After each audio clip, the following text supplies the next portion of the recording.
नमस्कार, मैं पत्रकार सुसीम शास्त्री जानना चाहूँगा कि क्या प्रधानमंत्री नरेंद्र मोदी संविधान के साथ साथ हिंदू धर्म शास्त्रों की भी अवहेलना कर रहे हैं। हम भारत के लोगों ने भारत को एक संप्रभु, समाजवादी, धर्मनिरपेक्ष, लोकतांत्रिक गणराज्य बनाया है और भारत राज्यों का संघ है।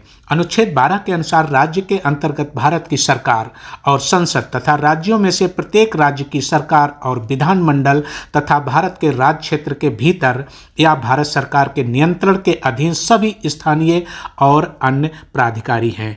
तात्पर्य प्रधानमंत्री, मंत्री, मुख्यमंत्री, सांसद, विधायक, आईएएस, पीसीएस, आईपीएस समेत राष्ट्रपति से लेकर रोडवेज बस का चपरासी यानी जो राजकोष से कोष लेते हैं वो भू प्रांगण डॉक्यूमेंट्स तथा प्राइवेट संस्थाएं भी जो राज्य का या राज्य के लिए कार्य करती हैं, सब राज्य की परिभाषा में आते हैं।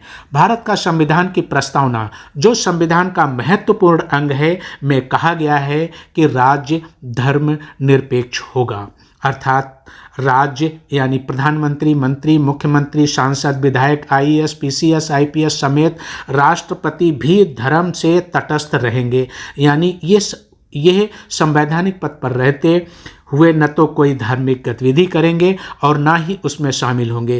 केवल लॉ एंड ऑर्डर के माध्यम से सभी नागरिकों को मिली धार्मिक स्वतंत्रता को प्रोटेक्ट कर सकेंगे। तो क्या प्रधानमंत्री और मुख्यमंत्री संविधान की मूल भावना की अवहेलना नहीं कर रहे हैं? इसके अतिरिक्त राष्ट्रपति द्रौपदी मुर्मू जी, सुश्री मायावती, अखिलेश यादव, राहुल गांधी आदि ने धार्मिक गतिविधि में शामिल न होने का ऐलान कर वास्तव में संविधान की मूल भावना का आदर किया है। अर्थात यदि ये लोग, जिनमें संवैधानिक नैतिकता है, यदि सत्ता में आते हैं तो निश्चित देश और देश के नागरिकों का उत्थान होगा। धन्यवाद। ये भी दर्ज होगा कि बहुत बड़ा आयोजन हुआ। इतिहास में ये भी दर्ज होगा कि पौष मास में बिना मुहूर्त के हुआ। इतिहास में ये भी दर्ज होगा कि अधूरे मंदिर में जिसमें प्रतिष्ठा नहीं की जानी चाहिए उसमें प्रतिष्ठा हुई।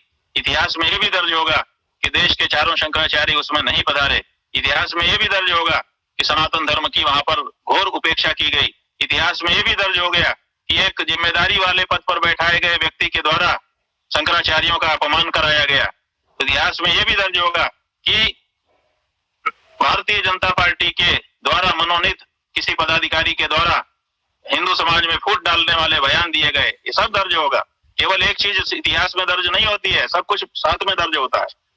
देश का कोई भी मंत्री, संतरी, मुख्यमंत्री हो, मंत्री हो और कोई कॉन्स्टिट्यूशनल पदों पे हो, प्राइम मिनिस्टर हो, गृह मंत्री, कोई भी हो, किसी को भी कोई भी सांप्रदायिक कार्यक्रम, जिनको ये धार्मिक कार्यक्रम कहते हैं, उनमें अगर जाएं तो छुट्टी लेके जाएं और जाएं तो उसका वेतन काटा जाए उस दिन का छुट्टी का भी।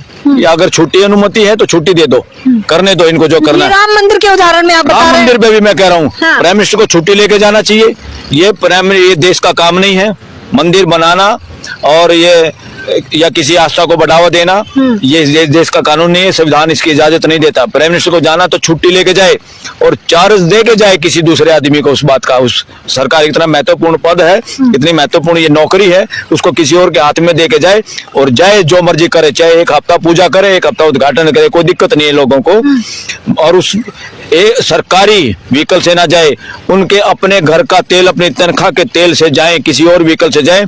सरकार का व्हीकल, सरकारी जहाज उनकी उसमें प्रयोग में नहीं लाना चाहिए। ये प्रतिबंध लगना चाहिए, चाहे प्राइम मिनिस्टर हो, चाहे मुख्यमंत्री हो। इन लोगों ने देश की संपत्ति को अपनी जागीर समझ लिया और देश की संपत्ति का दुरुपयोग करके वहाँ छोटा सा सरकारी प्रोग्राम रखेंगे।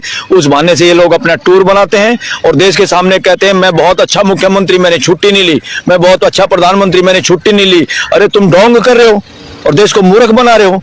ये कब तक चलेगा देश में?